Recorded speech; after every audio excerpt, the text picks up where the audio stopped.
defenseman, and I'm surprised, but I feel like you guys need Sorry, he one of got those. beat down so much, like, by Toronto. Like, Steve Dangle, like, everyone was shitting on him, like, when he wasn't even that bad. Yeah. Like, Yeah, he was another Jake Gardner victim. Like, oh, it's Hainsey's fault. Like, get him out of Toronto. yeah. But Yeah, I feel like all the pieces are there, and with Lafreniere, like the pieces are going to be there. It's just a matter of bringing in, I'd say, just a few like established guys, and that can allow these young pieces to like be put in a position to succeed, and continue to grow. And they're at a point now too where you can have like a miss or two, like Anderson for like an example. But these guys can continue doing what they're doing and getting better. Yeah, they're gonna look. The Metro is a really scary division. Metro yeah. yeah. They're gonna be pretty good, and they could be good for a long time. Anyways, Carolina over Boston in 7. So first off, before we get into, what did you guys see from Boston, and why do you think they're playing so flat and so they're just dudding out there? You know what I mean? Dud, just not looking good at all, and that's something I didn't expect. It's another St. Louis thing. Like, I don't think they've just like realized they haven't been playing meaningful hockey yet, and you give them.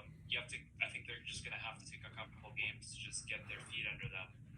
But once they in that playoff form, they're gonna be a tough matchup like against Carolina. Even though I think Carolina's gonna come out on top, but it's literally the same situation as St. Louis. Like, I feel like. Yeah, Boston's another sleeping giant right now. But I think the difference with the St. Louis Vancouver series is that I think Carolina is more up to the challenge. Yeah. Boston does wake up. I think the difference is that St. Louis is playing Vancouver and Boston's playing Carolina. Yeah, and I mean, I think again the question is just going to come honestly in that, like, is Mrazek and Reimer are they the real deal? How about that game from Reiner, man? Very good. Yeah, no, Reimer was sensational. I think they can do it. I think they certainly can. I think they just need to show a little bit more to like convince me. But other than that, I think they match up pretty well. The quote unquote perfection line didn't have any points in round robin. Yeah, and that's another very notable. Yeah. So I mean, a lot of it's gonna be if they don't wake up, then I think Carolina. I took Carolina. Honestly, I think it could be worse than that if Boston doesn't. And Malik is one of the reasons Carolina's on fire. Is one of the reasons, Malik, you took Carolina is because you're kind of afraid Boston won't be able to score goals. Is that a huge question mark for you? I mean, yeah, if that one line, I mean, they get so much production from that one line. But, they have solid depth, but is it enough to really get past that, Carolina's line on that? I'm not sure, honestly. I think even though Boston's been struggling, even at their peak on paper, it's still a much closer matchup than I think people might think. Yeah. Well, I think that does it for this episode. Real pleasure doing this today. And I can't wait for what's to come in this upcoming series, and we'll definitely do another video predicting the second round. I can't be super wrong about all of these. Yeah. It's gonna be great. Back for round 2 to eat complete shit on all of It's gonna be really interesting too in round 2 of the reseeding. Yeah. It's gonna be very interesting to see. Could be projected matchups that we don't even think are gonna happen. Exactly. Yeah. It's gonna be crazy. And there's gonna be one seed that's gonna lose, or like a 1 through 4 seed that's gonna lose, and no one's gonna expect it, and it's gonna happen. That's just how the playoffs are. Well, that's your Arizona series, right? That's the one you're thinking. Yep. I think Arizona's. That's honestly the one I'd be the most surprised about that one. I think that's the one that would probably shock me. For me, it's I don't see it from Colorado's decor. I just don't see the dominance, and Grubauer's is a big question mark for me, to be honest. He really is. He really is. And it's just Nashville. You look and everything's clicking. Kemper's playing really well. Their D's playing really well, and they have so much depth on their forwards, especially when they get Schmaltz back, who is their leading scorer, by the way.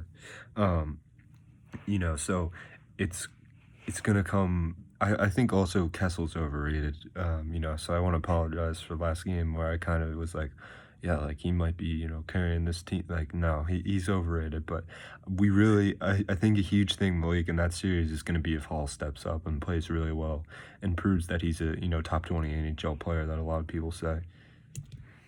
Yeah, that's going to be a big factor. And I think nothing you said about Colorado is wrong either. I think those are all I think those are concerns that I think they're going to show up at some point. I just think it'll be later against a different opponent. I feel like they still have enough to get past Arizona, but I definitely, everything you said is definitely not wrong. I think they have some holes on that team, as stacked as they look. So before we go, I want everyone to say, I just said obviously Arizona. I want everyone else to say their most surprising upset / pick and why they picked it. So Malik, you can go next. Is Tampa over Columbus a surprise? I feel like I don't know. I feel like a lot of my modern takes are probably. That's why I'm going over. I'm looking at thinking about what my predictions were. No, I mean, I don't have many. You guess you should say Islanders. Mine are more so in I think the later rounds. Yeah, I guess the Islanders, taking the Islanders, but even then, it could go either way. I wish I had a better answer, but I went through this bracket and I'm just like, all right, I guess these guys probably. I can make up reasons for why I think that, but yeah, it's gonna be very interesting to say the least. That's all I can really say on it. I think maybe having Vancouver taking St. Louis to 7 might be a little generous. Yeah. I think they can do it. Yeah, like I said earlier, after last season, I'm mentally prepared for every single possible upset and seeing why it could possibly happen. But the one that would probably surprise me the most would be Chicago over Vegas. I think Chicago's win had a lot more to do with Edmonton than Chicago itself. Mm-hmm. It was capitalizing on mistakes that Edmonton made with those star players, because they're both very similarly made up. Not a lot of depth, but you got those star players who can get the job done. But I don't think that's going to carry them far against a pretty solid Vegas team. Just all around, yeah, across the board. So I would be pretty surprised if Chicago won. Montreal would probably be a close second, but then again, price is price, so never know. Mm-hmm. There's that. So Max, before we go, talk about CBJ and why that was your most crazy pick, and why do you have them winning? It's not crazy, man. I'm telling you, it's just I don't know, man. Columbus. I don't think that's crazy at all. I think Columbus is good. I mean, come on, man. I'm being serious, man. They lost Panarin, Duchesne, Dzingel, Bobrovsky. I've said that 400 times. They added the Metro, and here they are. We're just being a wagon of a team. People mention that though, but they added those players, and in the regular season they didn't do that much better. It helped them get over the hump in the playoffs, but it didn't really.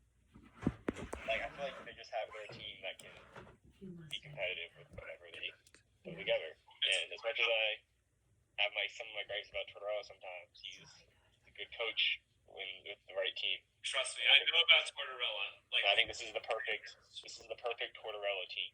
Yeah, this is a Tortorella team, and I think they can really do some damage. Trust me, I know how these Tortorella teams work. They don't rely on star players like Panarin, to get the jobs done. Obviously it didn't get the job done with the Rangers, but even though Vigneault was coaching that Rangers 2014 team that made the Stanley Cup Finals, that was towards his team build-up, which is a bunch of middle sticks players on a roster who just mesh well together and get the job done defensively.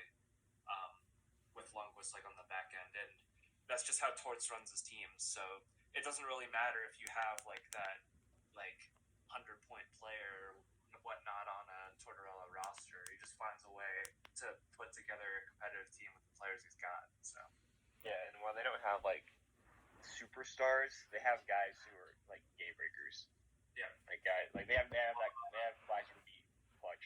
You know, like Dubois, Atkinson, like Seth Jones is like outstanding. Yeah, they have those guys who can come up clutch, unlike the Rangers under Tortorella. Well, thank you everybody for coming on, and we are gonna wrap it up right about now.